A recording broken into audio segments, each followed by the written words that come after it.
的这个烂腌菜，然后掏一些出来，放到碗里备用。抓了半碗烂腌菜。现在呢，我们先来把今天要吃的这道主食配的菜先做了。下面呢，我们再把葱和蒜准备一些。这可是今天要做饭需要的宝贝，翻箱倒柜的，冰箱里边差点没找着。用这个来做这个菜才香。其实呢，也不是什么宝贝，就是羊油。用羊油去做出来这个菜呀，再蘸上我们今天要做的主食，那是超级香的。现在呢，我们先给它切成小丁儿。切好的羊油，我们直接放到锅里开火。好多朋友呢，可能真的是吃不惯羊油，我呢就专门保存了这么大一块，一年呢其实我也吃不了几次，就是特别想吃羊油做的这个菜了，然后我才切下那么一点儿。这个羊油呢全炼下来以后，然后我们把切好的葱花和蒜倒进去，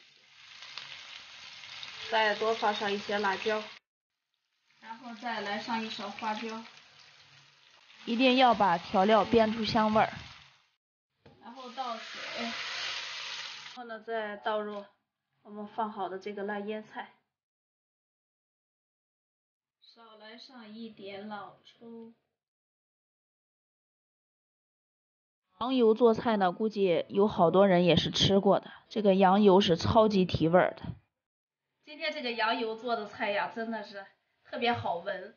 虽然说现在还没有吃到嘴里，就已经感觉今天这个晚饭肯定我又吃的少不了。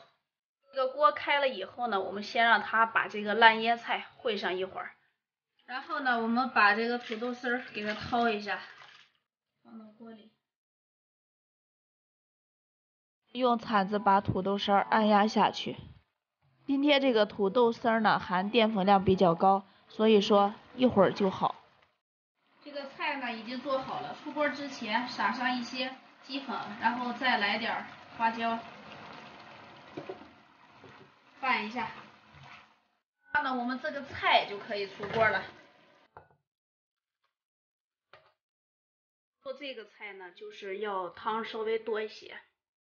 怎么样？你们看着有食欲吗？菜呢已经做好了，下面我们来做最主要的这道主食。首先呢，我们先在锅里边倒适量的水。我今天找到什么宝贝了？这个呢就是玉米面儿，从村里边拿上来的，当年的这个玉米面。大家已经看见半锅水，然后也看见玉米面了。猜到了吗？我今天要做啥？不和你们卖关子了，其实我今天就要用这个玉米面来做拿糕。拿糕呢，现在的年轻人也是特别喜欢吃的。现在呢，水已经开了，然后我们抓上一把这个玉米面，慢慢的搓着，一点点的倒在锅里，这样给它搅。做这个拿糕呢，不能着急，一定要慢慢的，然后让这个面呢流的是越细越好。其实大家在做这个拿糕的时候，最怕的就是做完的这个拿糕里边有这个干面粉，所以说呢，这就是我们今天最关键的，慢慢的流这个面，细细的。现在呢，这个拿糕已经在往出溅了，所以说呢，我们不能怕溅，继续给它里边再撒面。用筷子朝一个方向用力搅。用筷子搅完了以后，我们然后再用木铲子使劲的给它搅。为了做出来的拿糕口感筋道，所以说我们一定要给它多搅一会儿。搅是特别关键的一个步骤。现在我们这个拿糕呢已经搅好了，然后我们给它盖上锅盖，再让它捂上10分钟。捂个10分钟，这个拿糕它就熟了。上锅盖，10分钟以后我们过来，铲子就可以吃了。那我们的拿糕已经捂熟了，给它出锅。熟了。好了，今天我们的这个玉米面拿糕呢也做好了。现在先舀上一些菜，然后蘸着这个拿糕吃。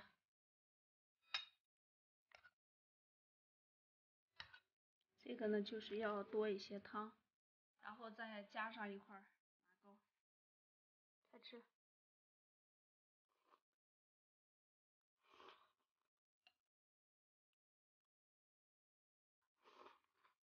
看我今天做的这个拿糕，还有烩土豆丝儿就做好了，这可是超级香的一顿饭，平时我们都不做也吃不到。